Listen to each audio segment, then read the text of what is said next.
Hello, Programming 12. We are going to be starting a new checkpoint, and this time, instead of me giving you a class and then you figuring out how to use it, I'm going to give you the part of the code where I'm using a class, and then you're going to write the class. So this time we're going to make an animated Gif class. We've been working with animated GIFs, and I noticed in Programming 11, a lot of students, they were like, hey, can I add an animated GIF? It was just such a hassle, we went through a whole series of lessons about loops and arrays, and it was lots of good learning. And now that we know all that stuff, we're gonna simplify it. We're gonna make it easier, but first we got to be a little bit smarter about it. And so we're gonna make a class that will contain all of the data for a particular animated GIF and attach it to all the things that an animated GIF needs to do, which is mostly loading the files and then showing the GIF and doing it at a certain rate. So a lot of the code you're going to be using is actually, you've already written it. If you go back to any project where you had an animated GIF, the code with the loop of loading your files and the code for showing the GIF, those are going to be inside the class now. And then here, I'm going to show you right now, over here, I don't know if I did that right. Over in this area, we're going to take a look at how you use it. So I made my class called GIF or GIF. It's up to you. It's a hot topic, but I'm going to go with GIF today. I have no concerns if you like GIF, though. So here's me making some Gif variables. These variables are of type Gif, which means I have a class called Gif. It's over here in this other tab. I'm going to keep it secret so that I don't spoil it for you. And then here is, my three GIFs. I have a banana 1, a banana 2, and a pond GIF. And I guess I'll just run it just so you can see it in action, I guess. So, I have a couple of bananas, and they're dancing on a pond. It's very random. I don't know what to say about it, but I adore it. I think it's wonderful. So that's what I'll say about it. So here's, of course, size, and then check it out. This is the first clue for you of how to write this class. I am calling the constructor, creating a new GIF, and storing it in these variables. So here's the pond. I use the new keyword and then call the GIF constructor, and you can kind of tell what the constructor is all about by looking at what parameters I send it.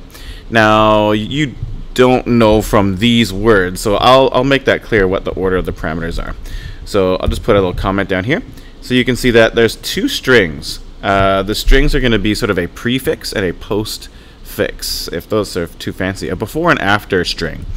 Before, string after. This is what would be inside of our, GIF constructor here, or the signature, I guess it's called. What is the before and after? Well, you can see that this information is what goes before the number in the file name, and this is what goes after. And just to make sure we're on the same page here, here's our file numbers, right? Frame 0, frame 1, and so on.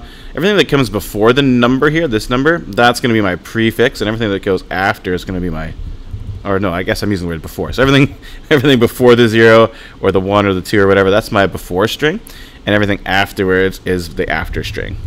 And you'll also notice that I have the folder name and then a slash here. So that allows me to organize my, oops, I opened it twice, whatever, my data folder into subfolders so that all the GIFs aren't in one big pile. I really recommend doing that. Otherwise, you're going to get very disorganized very fast. Notice that I have renumbered. I chickened out from requiring you to put a solution for the leading 0.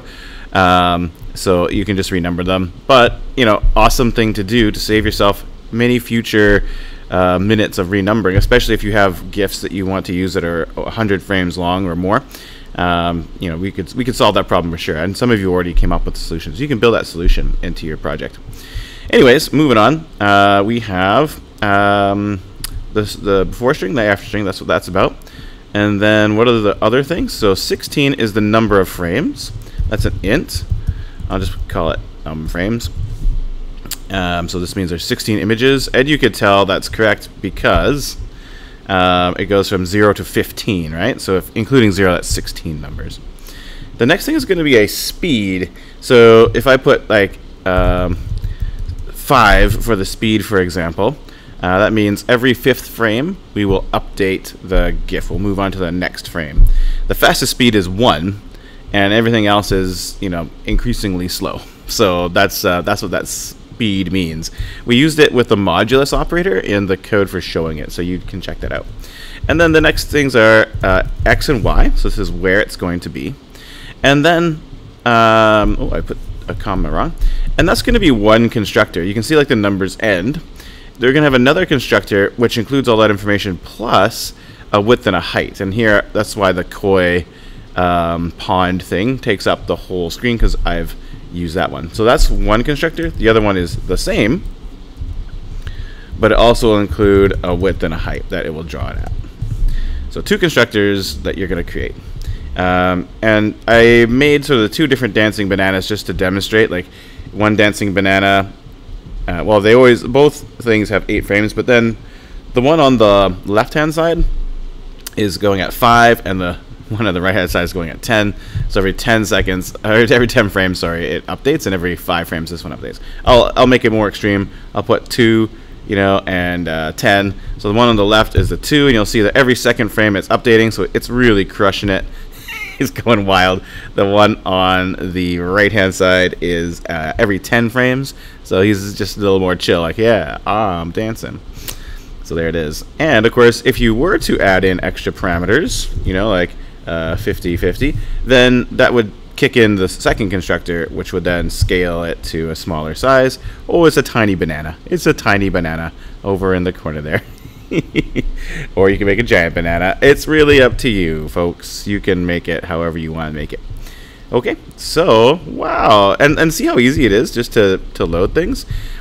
It's very straightforward, because we've packaged it all together into an easy-to-use thing to save ourselves time. We're working smarter, not harder. Last but not least, I'll just mention that there's a show function that does, the constructor will do all the loading of the files.